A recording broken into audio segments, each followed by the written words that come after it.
இருக்கிறார்களோ, எம்பெருமானுடைய நாமத்தை சொல்லிக்கொண்டே இருக்கிறார்களோ, அந்த முருகப்பெருமான் எல்லா நன்மைகளும் அள்ளி வழங்குபவனாக இருக்கின்றான்.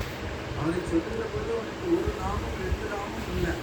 எம்பெருமானை அப்பர் பெருமான் பாடுவான், பேராயிரம் கடல் வானோர் இருக்கும் பெருமானை திருவிழா அடியவர்க்கும் மாறாத செல்வம் அறிவிப்பானை மந்திரமும் தந்திரமும் அருந்துமாகி தீராமொழி தீர்த்தருட வல்லாம் தன்னை திருவுரங்கள் தீயழ பின்சிலை கைக்கொண்ட போரானை குடியிருப்பு வேலூரானை போற்றாதே ஆற்றனாள் போற்றினேனே என்று பாடுவார். 1000 நாமங்களுக்கு சொந்தக்காரன். 1000 என்றால் வடமொழியிலே சகஸ்ரம் என்ற பொருள். சகஸ்ரம் என்பதற்கு 1000 மட்டும் அர்த்தமல்ல, எண்ணிலாத கணக்கில் அடங்காத தன்மை என்று பொருள். 1000 மட்டும் அல்ல, அது ஆயிரக்கணக்கான சொல்லுகிறார். நாம சம்புகுமார என்று சொல்லுகிறார்.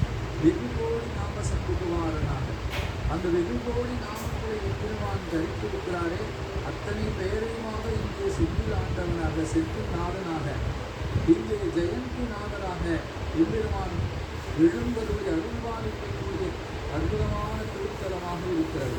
இந்த திருத்தலத்திலே வந்து வழிபாடு செய்து எம்பெருமானுடைய திருவுருளை பெறுவதற்காக காத்துக் கொண்டிருக்கிற அடியார்களுடைய இடைஞ்சல்களை எல்லாம் களையக்கூடியவனாக எம்பெருமான் இருக்கிறான்.